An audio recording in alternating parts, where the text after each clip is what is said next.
Hey everyone, my name is Rithik. I'm be going over question 3 for the midterm 2 review worksheet for CSM. So let's dive right in. So some of the main goals for this question is to get a conceptual understanding of hash tables, learn about its implementation, figure out some of the vocabulary such as load factor, hash function, etc., and review linked lists and some other implementations of hash lists that we may not be as comfortable with. So let's dive into 3.1. Cool. So 3.1, consider a hash table with external chaining using the hash function h of x is equal to x mod 10. The table resizes when load factor exceeds 0.75 and draw out hash table as we insert the following values, which are right here. So the important takeaways from this question are that we have a hash function of h of x is equal to x mod 10. And then we have a load factor, which is equal to 0.75. And we resize if we can just call this ratio is greater than 0.75. And I'll dive into what the ratio means in a quick second, but let's just start going through each of these values. So first we're gonna start off with 3. So first thing we're gonna do is we're gonna do 3 mod 10 is equal to 3 because 3 mod 10 remainder leaves 3. So all we need to do is just put it into the third index, which is available right here as 3. Cool, we can cross that one off. Now let's go to the next one, 19. So 19 mod 10 is equal to 9. But there's a problem here. We only have 4 spots available in our hash table. Where do we decide where to put it? So this is where we introduce the second part of our hash function, which is by modding the number of size, the number of buckets we have in our hash table. So we can do 9 mod 4 is equal to 1. And that provides us with the index that we can use to put that 19 value. So we can put this right here as 19. And then the next step would be just to keep on going forward. And what we also want to take notice is while we add every single item, there is an important thing we need to take note of, which is the load factor. So right now, we have 2 values in our hash table, and we have 4 buckets. So we can look at that ratio and say, okay, we have a 0.5 ratio, which means that we haven't exceeded the 0.75 yet. So let's keep this in mind as we keep adding new values. So we're gonna look at 15 next. So 15 mod 10 is equal to 5, mod 4 is equal to 1. Looks like there's a 19 already there, you'll see right here. So what we're gonna do is we're gonna use external chaining like this and add on that 15 value.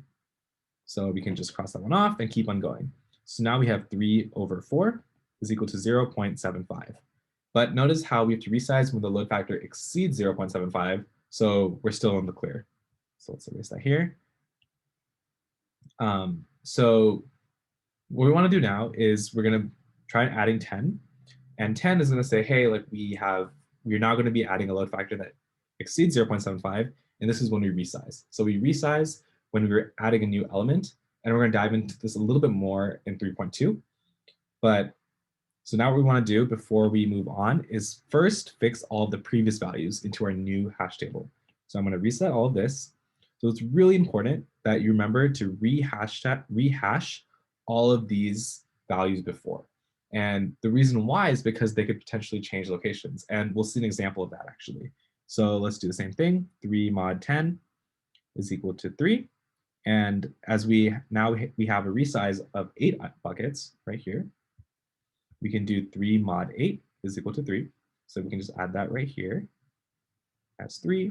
Now it's the same thing with 19. 19 mod 10 is equal to 9. Mod 8 is equal to 1. So we just happen to have the same one right here, so no big deal. But now let's look at 15. So 15 mod 10 is equal to 5, and 5 mod 8 is still equal to 5. So here's when we're going to notice the difference, right? So now we have to move that 15 down to 5. And this changes how our hash table is going to look because now values have different indexes depending on the total size of our hash table. So let's keep on going. Now we can add 10. So I'm going to do 10 mod 10 is equal to 0, mod 8 is still equal to 0. So now I'm going to add that one here. 10. Now let's look at 17. 17 mod 10 is equal to 7, mod 8 is still equal to 7. So I can add that right here. And last one, 18 mod 10 is equal to 8, mod 8 is equal to 0. So now what I'm going to do, as I can see the 10 is already there, I'm going to chain it on and add that 18 after that. So you notice here, we have 1, 2, 3, 4, 5, 6 items, which means our total capacity right now is at 0.75. And now if I were to add an additional item, that would mean that we'd have to resize, and we'd resize to a hash table of 16 buckets long. And then we would rehash all these values accordingly based on the formula that we showed above. So as a quick recap, a few things to take note of. First, always check the load factor during inserts. Right here. And the second thing to take note of is that our hash function is going to change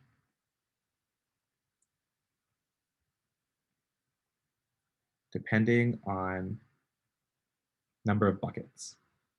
And this is really important because, as you could tell, as we change the number of buckets by resizing, the indexes would change for our different values as our hash function was dependent on that. And the next problem actually will help us understand this a little bit more. So don't worry if you're still a little bit confused. The important thing to remember is just that we have a hash function where we first hashed as per what was given to us, and then we would mod by the number of buckets. And we're going to use that tip again for the next problem. So let's move to 3.2. Here's a class for a hash table that takes the key value pairs and stores them in a hash table with external chaining. So let's highlight that right there. The keys in this problem are all strings, and the hash code for each string is its length. Let's also highlight that. Implement the hash function, hashfunc, and complete the method insert that inserts new key value pairs into the hash table. You'll be implementing the part of insert that handles resizing. It should be done recursively. So I'm going to take note of that because that's a little bit of a hint. So the important thing to note of is we have hx is equal to whatever string x.length. So now we have a hash function for that. We know that it's external chaining, so it's going to be similar by having some sort of linked list to chain on if two values have the same hash code. And yeah, we can go on from there. And we know that this recursion that we have to use somewhere. But let's take a look at the code. So the first part right here is a hash node. So we can see here is we have some value, we have some key, we have a key and we have a value. And we also have a next. And that next is going to tell us what's going to point to the next hash code, the hash node in our list. So here's an example. Let's say we have 0, 1, 2, 3, and this is our hash table. I'm going to add a hash node. They're all going to start off with null right here. So say I'm going to add my first hash node. So what I'm going to do, let's say it hashes to 1. I'm going to add that hash node here, and its next is going to point to null. So now if I were to try to refer to that hash node, it would hit this point, and then I would iterate through every single hash node until I hit that null, which is that end, which is our like end statement. Think of it like kind of like a base case. So let's say I want to add a new hash node that also fits into the first index. What's going to happen is I'm going to add the new one and go into null.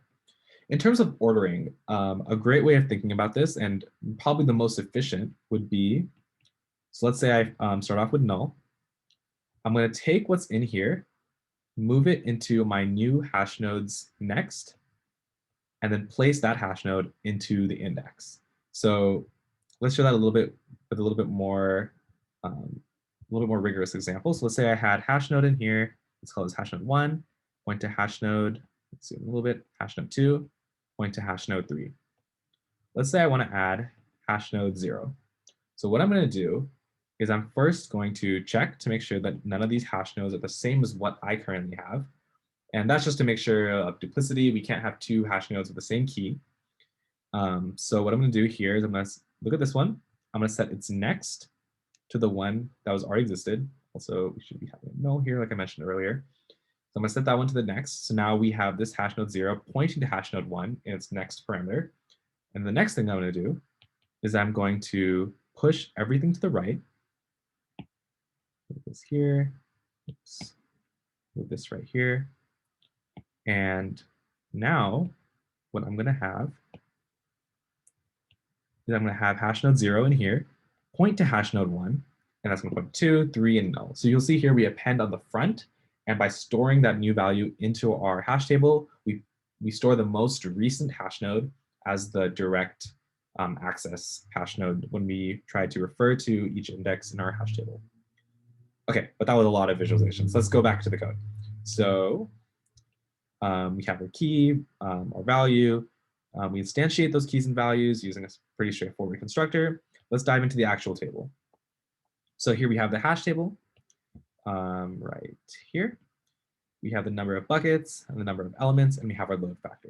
So let's make sure to highlight that right here. Our load factor is 0.75. And when we have a number of buckets, we have the number of elements.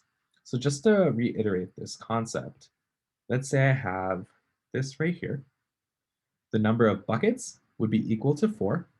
And let's say I have one hash node right here at 3. That would be the number of elements is 1, which means right now our ratio is 0.25. So it's really important to be able to understand the difference between size and capacity, or in this element, in this context, size would be the number of elements and the capacity would be the number of buckets. And that is apparent as we look at our load factor and deciding when to resize. So let me cut out this example so it doesn't get confusing, but let's keep moving on. And my keep our 0.75 highlighted. Let's look at the constructor for this. So in the constructor, we're initially setting our buckets to 10. So this is really important, right? Because now what we're doing is we're saying, okay, I want to set this to 10 bucket long hash table. And so that's the first thing we're going to do. We're creating an array which has 10 spaces. And the next thing we're going to do is we're going to set each one to null.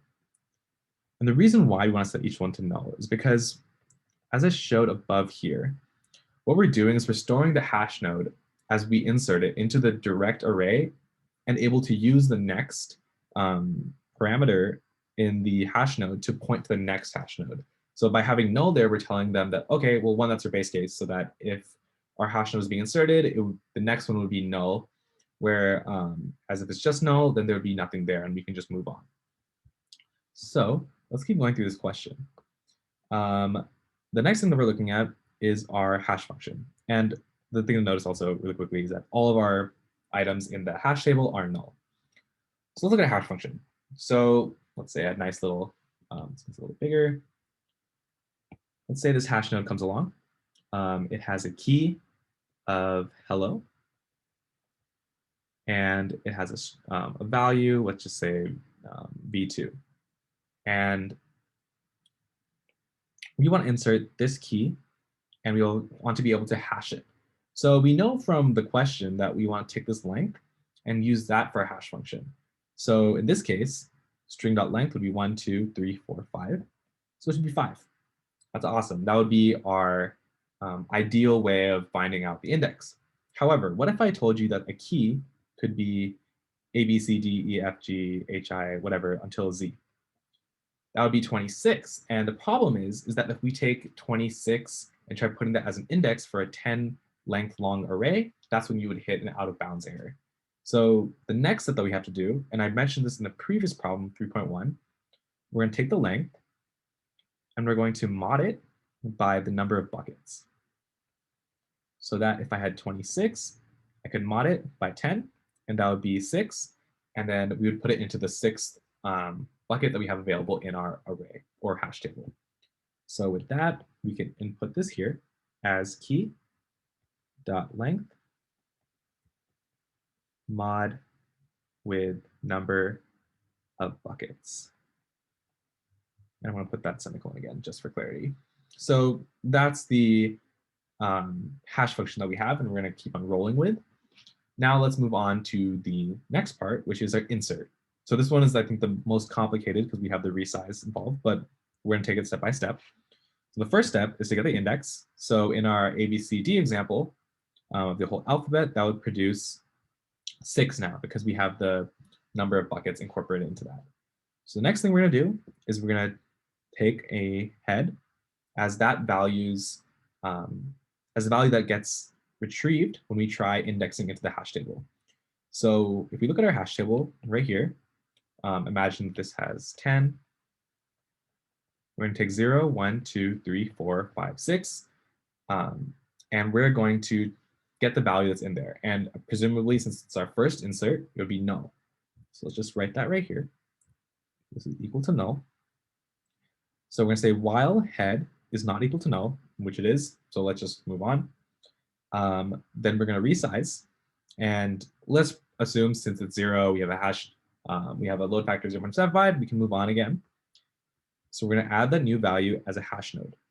So first thing we're going to do is we're going to increase the number of elements. So now num elements is equal to 1. Now the index, we're going to say, is still equal to 6 because nothing's changed, our number of buckets hasn't changed.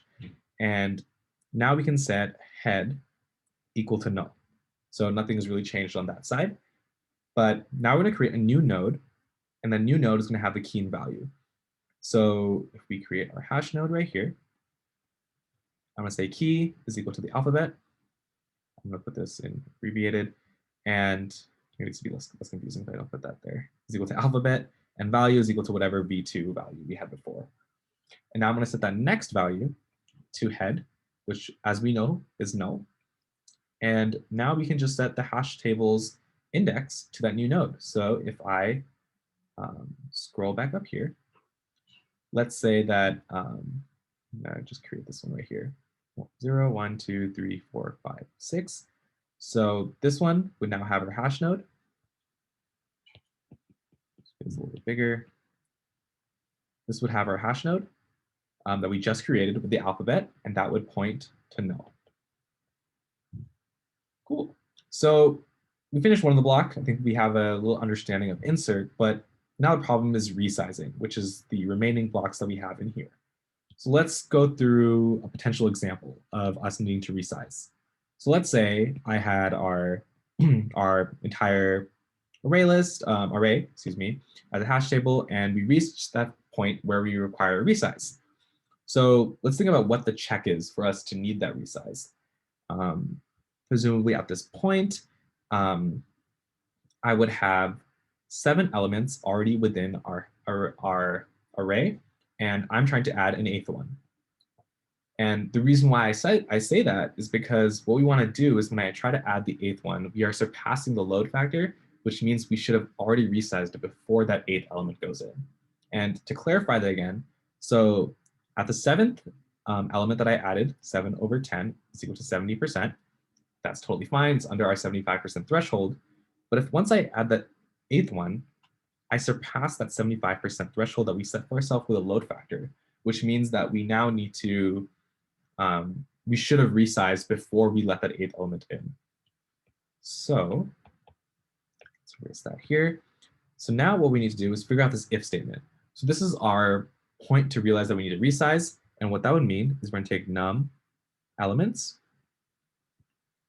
plus 1, because this should have happened when we're adding the 8th one, and we haven't incremented number of elements anywhere above it yet. So this is the point that we were saying, okay, if there's the 8th element that's being added, then we're going to resize for at least the first time. And I'm going to say, okay, if that divided by number of buckets is greater than max load. And so this would say that, okay, like in our first time, this would be 8, this would be 10. And we're saying if this is greater than 0.75, which it is, we're going to go into our resize. So the next part is figuring out, okay, what does num buckets change to? We're assigning something. And the thing that we can set it to is that we know that every single time we want to resize, we want to double the number of buckets. So all we need to do here is number of buckets times 2. Now we're saving our hash table into a temp variable. And the reason why, well, we'll see in a quick second why, but as of right now, you can think of it, we're saving our hash table as for how it is, and we're going to create a new hash table and store it into the global variable. And you notice here that we're creating this hash table with the number of buckets already doubled. So that means now we have a 20 size array. I'm going to put 20x here. And so now we have a 20x array. And what we want to do is do something similar that we did in the constructor. So in the constructor, we went through every single number of bucket and we set them all to null. So we can actually take a clue from this and just do the exact same thing. So all we need to do here is set hash table, index into I, and set that equal to null. And you notice I skipped this part right here. And what we're going to do now is we're going to recreate our hash table with the existing value. So similar to 3.1, where I went through every single value. Once again, once I reached that division of resize, I had to go back and say, okay, I need to insert all of these into my hash table with the new bucket size. And so similarly, what we're going to have to do is we're going to have to set number of elements to 0 and redo that process. So this is kind of like a reset almost. And so now I've created my new hash table. I've created it to be to have all nulls. We need to add those old values back into our new add those old values back into the new hash table. So for hash node string v head node, what we're going to do is we're going to put temp here. So for every single value we had in the old temp hash table, I'm going to say, hey, like, let's say the old one had a chain of like hn1, hn2, hn3, and as we know, this points to null. So remember, it always points to null at the end. We need to go through every single value until we reach null and insert that one into our new hash table. So how we're going to do that is using a little hint that we got in the question, which is right here, recursion. So recursion is a little daunting. So think of this as similar to like that leap of faith concept, where we're going to try and insert a value that we know should work by using a little bit of hints and tricks of what to skip. And I'll go into those as well. So first, think of the while loop. Let's say we jumped into this. This is our bucket that we're looking at. So the first thing is look at the while loop. We're going to while on every single hash node until we reach null. So I can say while head node is not equal to null. I need to do something. I'm going to do something, and then I'm going to do head node is equal to head node dot next. The reason why I did this one first is because doing head node dot next is just our way of iterating through the linked list until we reach that null. So now we have our iterator, if you will. But the question is, what do we put here? And what we put here is something pretty interesting, and it's building off that recursive concept. So we can see here that our insert function is in general expecting a key and a value. And all we need to do is just put insert that head node's key and that same head node's value. And let's think of a quick example of why we need to do that. So let's say I only inserted, I'm inserting my first value back into the new hash table. I would go back up, and okay, I would look at this point and say, okay, now our hash function is different because the number of buckets has changed. So now I have a new index that I'm looking at. We have accessed that specific spot, and assuming it's our first item that we're adding, that would be null. And so we can look at this null here.